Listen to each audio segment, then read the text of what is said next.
नमस्कार, मैं गौरव सोनकर, सहायक अध्यापक सामाजिक विज्ञान, राजकीय अभिनव विद्यालय अराजी लाइन वाराणसी आपका ऑनलाइन कक्षा में स्वागत करता हूं।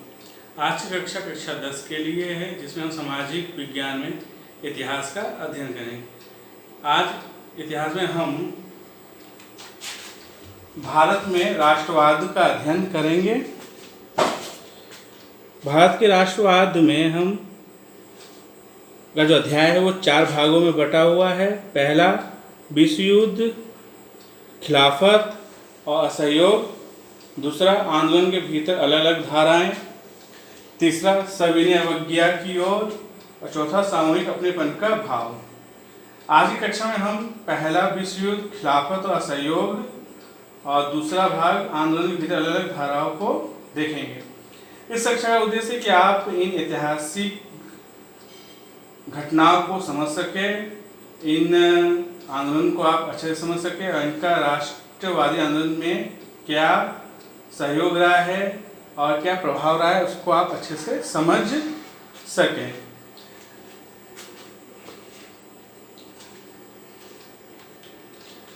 तो अध्याय की शुरुआत से पहले हमने इतिहास में पहला अध्याय यूरोप में राष्ट्रवाद का उदय है उसको पढ़ा, उसको हम दोबारा स्मरण करते हैं। तो हमने यूरोप में आधुनिक राष्ट्रवाद के उदय में राष्ट्रवाद की संकल्पना को समझा, फ्रांसीसी क्रांति को समझा और फ्रांसीसी क्रांति की जो देन है स्वतंत्रता, समानता और बंधुत्व, उस विचारधारा को भी हमने समझा।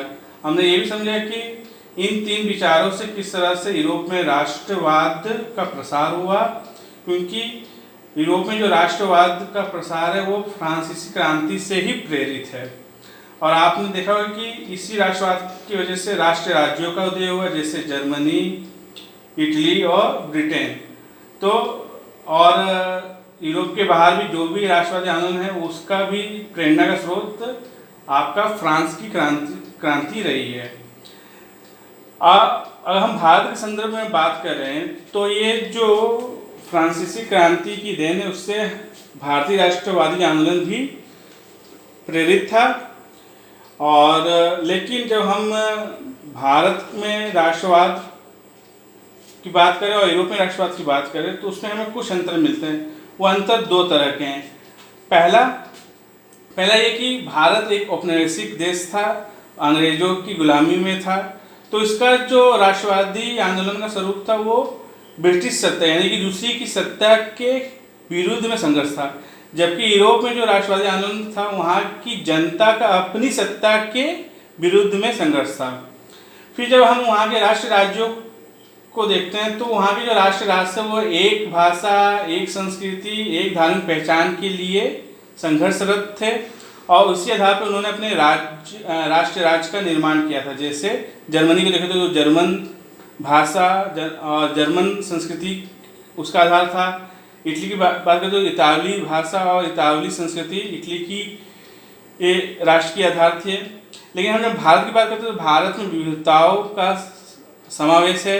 यहाँ ये एक बहुभाषी देश है, बहुसांस्कृतिक देश है, बहुक्षेत्रवाद है ना, तो हमने क्या किया, हमारा जो राष्ट्रवादी आंदोलन था इन विविधताओं को साथ में लेकर चला, जबकि यूरोप में ऐसा नहीं था। यूरोप में एक संस्कृति और एक पहचान की बात थी।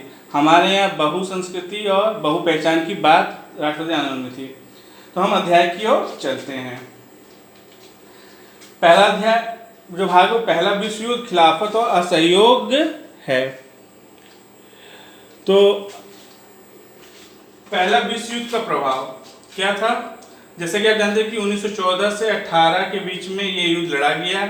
ये 2 बल शक्तियों के बीच लड़ा गया था। एक थी केंद्रीय शक्ति जिसका नेतृत्व जर्मनी, इटली और ऑटोमन तुर्की कर रहा था, और मित्र राष्ट्र एक अलग शक्ति थी जिसमें ब्रिटेन, अमेरिका और फ्रांस था। तो इस युद्ध से भारत भी प्रभावित हुआ और भारत में क्या प्रभाव पड़ा, तो एक नई आर्थिक और राजनीतिक स्थिति पैदा हुई। तो हम चर्चा करते हैं। तो ब्रिटेन का युद्ध में होने का मतलब था कि भारत भी प्रत्यक्ष अप्रत्यक्ष रूप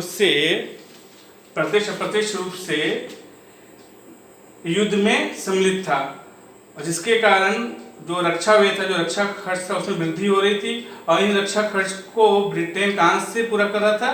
भारत में करों में वृद्धि करके। और एक कर में जो वृद्धि थी वो व्यक्तिगत भी थी, या आप कह सकते प्रत्यक्ष भी थी और अप्रत्यक्ष, यानी कि सीमा शुल्क को भी बढ़ा दिया गया था और आयकर को भी बढ़ा दिया गया था। साथ साथ हम देखते हैं कि युद्ध के कारण जो कीमतें थी वस्तुओं की, उसमें भी काफी बढ़ोतरी होती है, जिसके कारण महंगाई आती है। 1913-18 की मध्य कीमतों में दोगुना से ज्यादा की वृद्धि हो जाती है ना। तो करों में वृद्धि और महंगाई के कारण भारतीय जनता पे इसका अत्यधिक दबाव बढ़ता है या भार बढ़ता है। फिर हम देखते हैं कि ब्रिटिश आर्मी अपनी आवश्यकताओं को पूरा करने के लिए ग्रामीण क्षेत्रों से लोगों की जबरदस्ती भर्ती करती है, तो जिसके कारण जबरन भर्ती से ग्रामीण क्षेत्रों में गुस्सा आ जाता है। फिर हम देखते हैं कि इसी के साथ साथ दुर्भिक्ष यानी कि अकाल भी पड़ता है और खाद्यान्न की कमी हो जाती है, क्योंकि फसलें खराब हो जाती हैं। तो 1918-19 और 1920-21 में अकाल पड़ता है, और 1920 में महामारी फ्लू भी आ जाती है। इस समय कोरोना चल रहा है, पूरा विश्व कोरोना महामारी से ग्रसित है ना। तो युद्ध, दुर्भिक्ष और महामारी से क्या हुआ? बहुत सारे लोग मारे गए, लगभग 120 से 130 लाख लोग मारे गए। तो इस स्थिति से भारत के आर्थिक और सामाजिक में नकारात्मक प्रभाव पड़ा। आपने देखा कि रक्षा खर्चों को पूरा करने के लिए करों में वृद्धि कर दी गई, महंगाई बढ़ गई, जबरदस्ती भर्ती से ग्रामीण क्षेत्रों में गुस्सा हो गया, दुर्भिक्ष महामारी ने तो पूरा का पूरा अर्थव्यवस्था को ही चौपट कर दिया। तो ये पहला विश्व युद्ध का आर्थिक और सामाजिक प्रभाव था। हम अब राजनीतिक प्रभाव की बात करें तो इस विश्व युद्ध के बाद ब्रिटेन की जो शक्ति थी, साम्राज्यवादी शक्ति, वो कुछ कमजोर होने लगी। हम और यहाँ भी देखते हैं कि भारत में 1915 में महात्मा गांधी का आगमन होता है, जिनके आने से पूरा राष्ट्रवादी आंदोलन का स्वरूप ही बदल जाता है। इसकी हम चर्चा करते हैं। तो जनवरी 1915 में उम्र के 46वें साल में गांधी जी भारत आते हैं। इनका आगमन दक्षिण अफ्रीका से भारत में होता है, और दक्षिण अफ्रीका में इन्होंने नस्लभेदी आंदोलन का सफलतापूर्वक नेतृत्व किया था और अंग्रेजी शासन को मजबूर किया था अपनी बात को मनाने का। और उन्होंने इसको किस शक्ति से किया था? सत्याग्रह से। सत्याग्रह गांधी जी का एक आजमाया हुआ हथियार था। इसी हथियार से उन्होंने अंग्रेजी शासन को घुटने टेकने के लिए मजबूर किया था। तो सत्याग्रह क्या है? सत्याग्रह सत्य की शक्ति पे आग्रह और सत्य की खोज। आप अहिंसा के बल पे उत्पीड़क से संघर्ष करते हैं और आपको सत्य के रास्ते पे चलकर उत्पीड़क की आत्मा में परिवर्तन करना होता है। अंत में विजय सत्य की होती है। उनका मानना था कि आपको जो आपका शोषण कर रहा है उसको आप अहिंसा के बल पे ही उसके हृदय में परिवर्तन ला सकते हैं, और आपको सत्य का ही रास्ता अपनाना होगा ना। और गांधी जी का मानना था कि जो अहिंसा धर्म है उसका पालन करके भारत में एकता को हम स्थापित कर सकते हैं, यानी भारतीयों को एक सूत्र में पिरो सकते हैं। इसी सत्याग्रह पे आधारित गांधी जी ने भारत में शुरुआती 3 सत्याग्रह आंदोलन का सफल नेतृत्व किया था। उसमें था 1916 में चंपारण नील किसान सत्याग्रह आंदोलन, 1917 में गुजरात में खेड़ा किसान आंदोलन, और 1918 में गुजरात में अहमदाबाद मील मजदूर आंदोलन ना। ये सत्याग्रह के आरंभिक आंदोलन थे। तो किसान आंदोलन और मजदूर आंदोलन का इन्होंने सफलतापूर्वक संचालन किया। वहाँ जो चंपारण में नील किसान थे वो 3 कठिया प्रथा से दुखी थे। खेड़ा के जो किसान थे वो फसल चौपट हो जाने या सूखा पड़ जाने के कारण अंग्रेजी शासन से मांगे थे उनके करों को माफ कर दिया जाए, उनके लगान को माफ कर दिया जाए या कम कर दिया जाए। और अहमदाबाद में मजदूर अपने प्राथमिक को यानी कि अपने वेतन को लेके हड़ताल पे थे और अन्य सुविधाओं के लेके हड़ताल पे थे। फिर इसी समय रॉलेट एक्ट आता है, जिससे पूरा का पूरा राजनीतिक गतिविधियां ही बदल जाती हैं, यानी कि पूरा का पूरा जो राष्ट्रवादी आंदोलन है उसका स्वरूप ही बदल जाता है। कैसे देखते हैं। रॉलेट एक्ट 1919 में ये प्रस्तावित विवादास्पद काला कानून था। भारतीय सदस्यों के विरोध के बावजूद इंपीरियल लेजिस्लेटिव काउंसिल केंद्रीय विधानसभा में इसको पारित कर दिया गया। विधानसभा में जो सदस्य थे, भारतीय सदस्य, वो इस कानून को नहीं चाहते थे। क्यों नहीं चाहते थे, इसको देखते हैं। रॉलेट एक्ट है क्या। रॉलेट कानून के जरिए सरकार को राजनीतिक गतिविधियों को कुचलने और राजनीतिक कैदियों को 2 साल तक बिना मुकदमा चलाए जेल में बंद रखने का अधिकार मिल गया था। यानी कि जितने भी राजनीतिक गतिविधि, यानी जितने भी आंदोलन थे, उसको अंग्रेजी सरकार आसानी से कुचल सकती थी, और जो राजनीतिक कैदी थे, यानी जो राष्ट्रवादी नेता थे, उनको वो 2 साल तक बिना न्यायालय में प्रस्तुत किए, बिना मुकदमा चलाए जेल में बंद रखने का अधिकार उनको मिला था। इस स्थिति को देखते हुए गांधी जी ने 6 अप्रैल 1919 को एक राष्ट्रव्यापी सत्याग्रह आंदोलन का आह्वान किया। तो ये इस काले कानून के विरोध में एक सत्याग्रह का आंदोलन शुरू होता है, उसको हम देखते हैं। रॉलेट सत्याग्रह आंदोलन की घटनाएं। गांधी जी के आह्वान में विभिन्न शहरों में रैलियां और जुलूस निकाली जाती हैं। रेलवे वर्कशॉप में हड़ताल होती है। व्यावसायिक प्रतिष्ठानों में तालाबंदी होती है।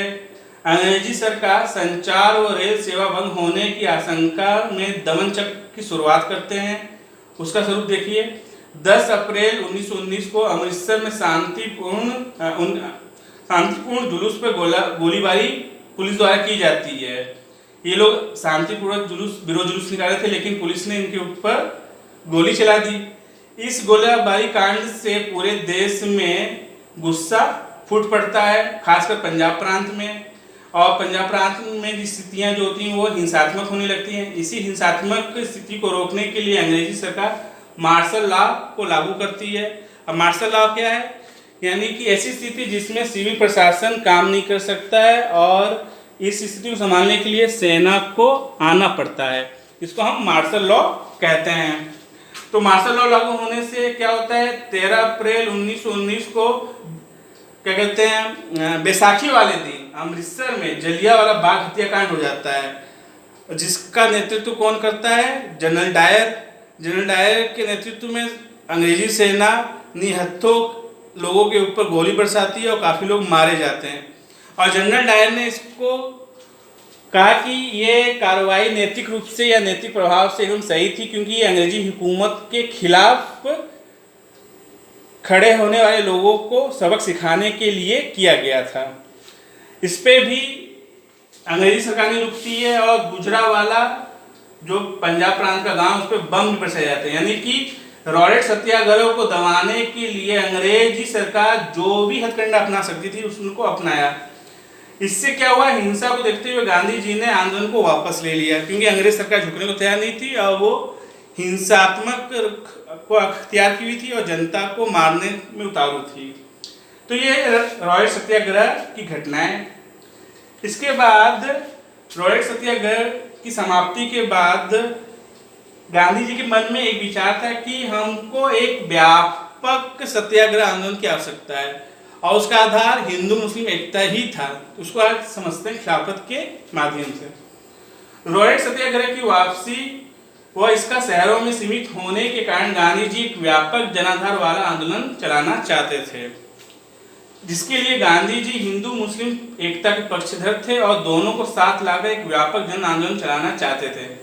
इसके लिए उन्होंने खिलाफत का मुद्दा उठाया। अब खिलाफत क्या है, जैसा कि अध्याय की शुरुआत में मैंने आपको केंद्रीय शक्ति और आपको क्या कहते हैं मित्र शक्ति की बात की थी। मित्र शक्ति की ओर से ब्रिटेन लड़ रहा था और केंद्रीय शक्ति की ओर से आप ऑटोमन तुर्क था। तो ऑटोमन तुर्की का जो शासक था वो खलीफा था। शासक होने के साथ साथ वो मुसलमानों का धार्मिक नेता था, धार्मिक मुखिया भी था। तो हार होने के कारण ऑटोमन तुर्क के ऊपर काफ़ी पाबंदियां लगाई जाती हैं, खलीफा के ऊपर काफ़ी पाबंदियां लगाई जाती हैं। उसके आर्थिक राजनीतिक शक्तियों को छीन लिया जाता है, उसकी राजनीतिक शक्तियों को कम किया जाता है। इस संधि के कारण मुसलमानों के अंदर एक आक्रोश पैदा होता है, भारतीय मुसलमानों के अंदर भी ये आक्रोश पैदा होता है। कैसे, इसको देखते हैं। अली बंधुओं द्वारा बम्बई में मार्च 1919 में खिलाफत समिति का गठन किया गया। अली बंधु कौन थे? मोहम्मद अली और शौकत अली, दो भाई थे। उन्होंने खिलाफत के लिए एक खिलाफत समिति का गठन किया। तो गांधी जी को एक अवसर मिला, तो उन्होंने गांधी जी ने अली बंधुओं के साथ विचार विमर्श करके इसको एक राष्ट्रव्यापी आंदोलन के रूप में बदलने का प्रयास किया और गांधी जी इसमें सफल हुए। कैसे? कोलकाता में सितंबर 1920 के कांग्रेस के अधिवेशन में वो खिलाफत को लेकर असहयोग आंदोलन चलाने के लिए कांग्रेस को राजी करते हैं। सितंबर 1920 में कांग्रेस के अधिवेशन में असहयोग आंदोलन का पारित होना, तो इस हिसाब से खिलाफत को पूरे देश में एक जन आंदोलन बनाने में गांधी जी सफल होते हैं। अब असहयोग क्या है इसको हम देखते हैं। असहयोग आंदोलन, असहयोग की आवश्यकता। 1909 में गांधी जी अपनी पुस्तक हिंद स्वराज में असहयोग के दर्शन का उल्लेख करते हैं। असहयोग का दर्शन क्या है? गांधी जी का मानना था कि भारत में ब्रिटिश साम्राज्य भारतीयों के सहयोग से चल रहा है। भारतीय यदि एक साल के लिए अपना सहयोग बंद कर दे तो ये साम्राज्य ढह जाएगा। गांधी जी का मानना था कि जो अंग्रेजी शासन है उसका कर्ता धर्ता भारतीय हैं। अगर भारतीय अपना समर्थन देना बंद कर दें तो अंग्रेजी सरकार अपने आप ही गिर जाएगी। तो किस तरह से हम असहयोग कर सकते हैं? तो बहिष्कार करके, बहिष्कार की रणनीति को अपना के। तो बहिष्कार की रणनीति क्या है?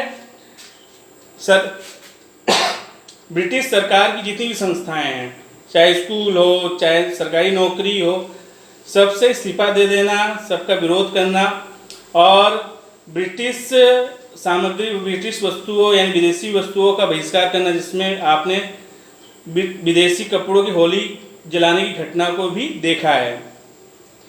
तो ये असहयोग, उनका मानना था कि हमको असहयोग करना है और असहयोग के लिए हमें बहिष्कार करना है। लेकिन इस बहिष्कार की राजनीति में एक पेच ये था कि बहुत से कांग्रेसी चुनाव का बहिष्कार नहीं करना चाहते थे, लेकिन गांधी जी कहते थे कि हमको हर तरह से बहिष्कार करना है, चुनाव का भी हमें बहिष्कार करना, क्योंकि उस समय प्रांतीय विधानसभा के लिए चुनाव होने वाले थे। तो महात्मा गांधी किसी तरह कांग्रेसियों को मनाते हैं और नागपुर में दिसंबर 1920 में कांग्रेस के अधिवेशन में असहयोग आंदोलन कार्यक्रम को स्वीकृति दिला देते हैं। इस तरह से असहयोग खिलाफत आंदोलन की शुरुआत गांधी जी करते हैं। तो आपने देखा कि इस पाठ में किस तरह से हम असहयोग आंदोलन की ओर पहुंचे। अब असहयोग आंदोलन की रूपरेखा हम देखते हैं। आंदोलन के भीतर अलग अलग धाराएं थी। जनवरी 1921 में असहयोग खिलाफत आंदोलन की शुरुआत होती है। विभिन्न सामाजिक समूह इसमें बढ़ चढ़ के हिस्सा लेते हैं। इसमें हम देखते हैं कि इसके अलग अलग स्वरूप है। शहर में इसका अलग स्वरूप है, ग्रामीण क्षेत्र में इसका अलग स्वरूप है, आदिवासी क्षेत्र में इसका अलग स्वरूप है, मजदूरों के लिए अलग स्वरूप है। तो इसके स्वरूपों की हम चर्चा करते हैं। तो सबसे पहले शहरों में आंदोलन। पहला मध्यवर्ग बड़े जोशो खरोश के साथ इस आंदोलन में हिस्सा लेता है। विद्यार्थी स्कूलों से अपना नाम कटवा लेते हैं।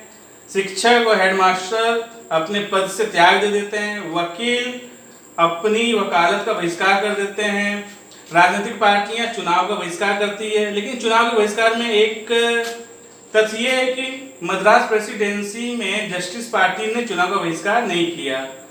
उसका मानना था कि ये एक अवसर है जिसके जरिए वो विधानसभाओं में अपना प्रतिनिधित्व को बढ़ा सकती है, क्योंकि उस समय अधिकतर राजनीतिक पदों पे भारतीय जो थे वो ब्राह्मण थे और ये जो जस्टिस पार्टी थी वो दलितों की और पिछड़ों की पार्टी थी। उनको ये अवसर दिखा। तो मद्रास प्रेसिडेंसी में जस्टिस पार्टी को छोड़ के बाकी भारतीय प्रांतों में चुनाव का बहिष्कार होता है।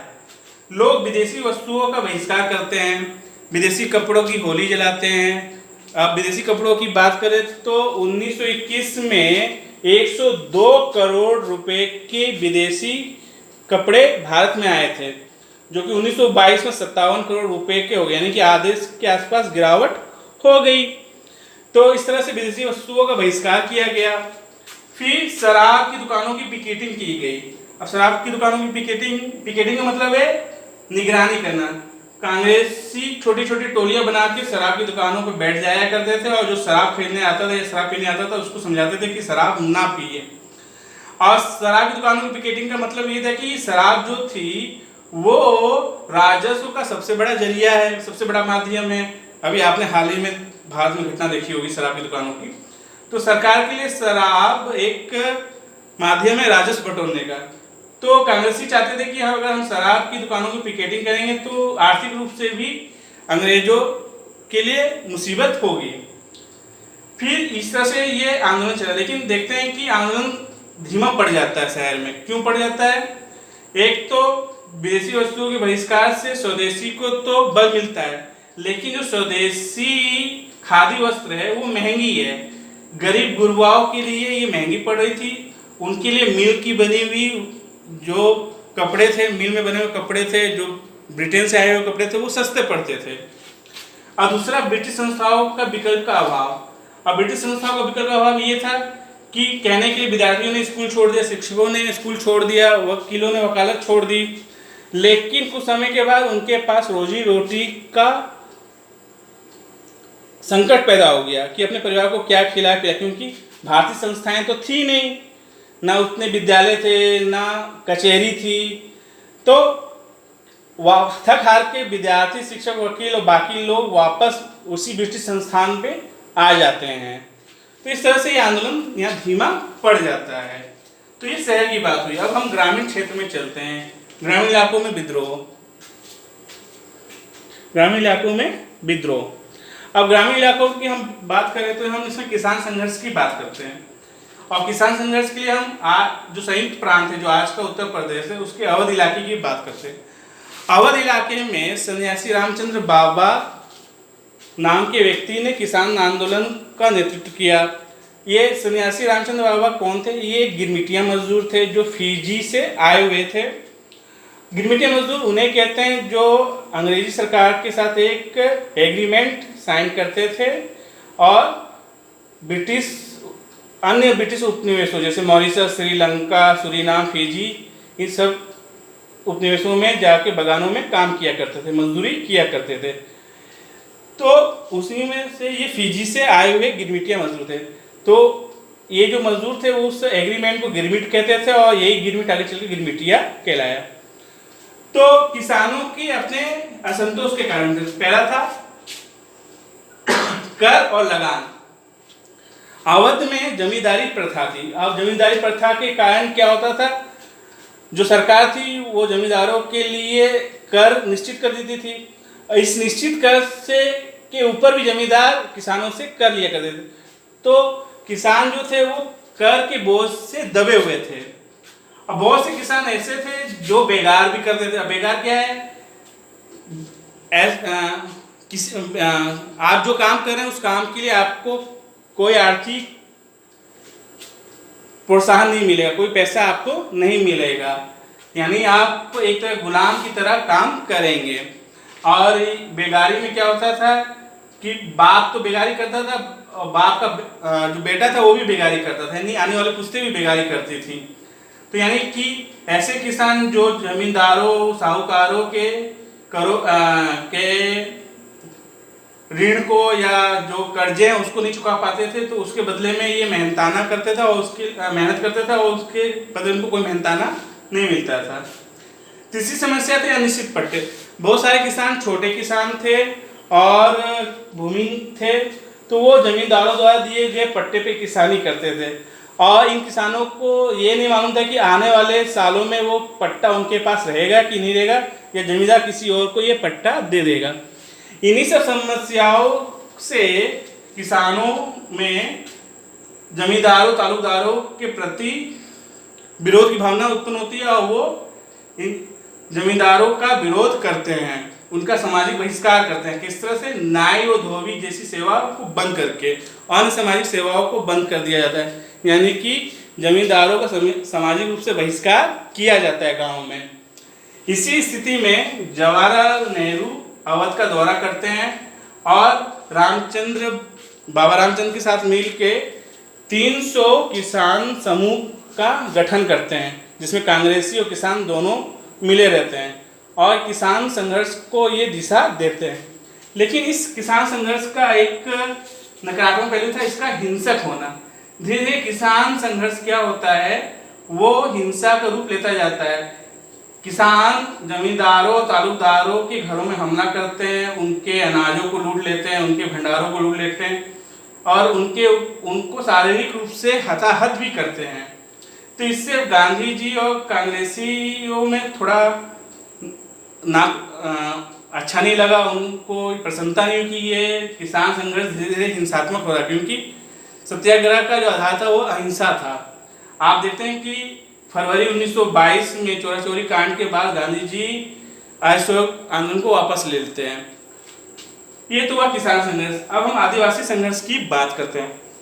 आदिवासी संघर्ष की हम जब बात करते हैं तो हम आंध्र प्रदेश के गुंडेम पहाड़ी इलाकों की बात करेंगे।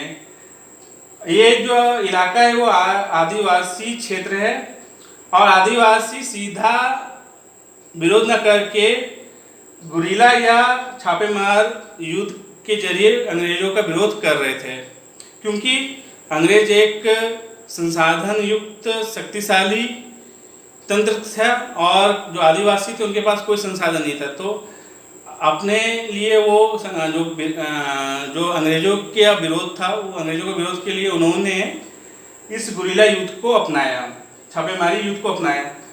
आदिवासियों का विरोध का आधार ये था कि इनको वनों में जाने से प्रतिबंधित कर दिया गया था, वन कानून लाके। वन कानून आने से क्या हुआ, ये आदिवासी वन क्षेत्र में नहीं जा पा रहे थे जो उनकी जीविका का आधार था। यानी कि जो आपके आदिवासी थे वो वन क्षेत्र पे ही आश्रित थे। इनका नेतृत्व अलूरी सीताराम राजू कर रहे थे, जो गांधी जी को अपना नेता मानते थे और उनके आदर्शों को मानते थे। अलूरी सीताराम एक चमत्कारी व्यक्तित्व के धनी आदमी थे। उनके पास ऐसी शक्तियाँ थी कि वो सटीक भविष्यवाणी कर सके और लोगों के रोगों का इलाज कर सके। तो अलूरी सीताराम ने इस आदिवासी संघर्ष का नेतृत्व किया, लेकिन 1924 में अंग्रेजों ने इनको पकड़ लिया, इनको फांसी दे दी। तो ये आदिवासी संघर्ष भी अंत में क्या कहते हैं, इसका जो स्वरूप था वो भी हिंसात्मक ही था। फिर बगानों में स्वराज। असम के बगानों की मजदूरों की अपनी समस्या थी। ये समस्या थी कि बगान मालिक के अनुमति के बिना ये बगान से बाहर नहीं जा सकते थे। इनकी मांग थी कि उनको स्वतंत्रता मिले कि वो कहीं भी आ जा सके। और ये जो समस्या उत्पन्न हुई थी वो एक एक्ट था 1859 में, इनलैंड इमिग्रेशन एक्ट, अंतर्देशीय अप्रवासन कानून। इस कानून के तहत बगान में मजदूरी करने वाले लोग बिना मालिक के इजाजत या बिना मालिक की अनुमति के वो बगान से बाहर नहीं जा सकते थे। इसीलिए उन्होंने इसका विरोध किया।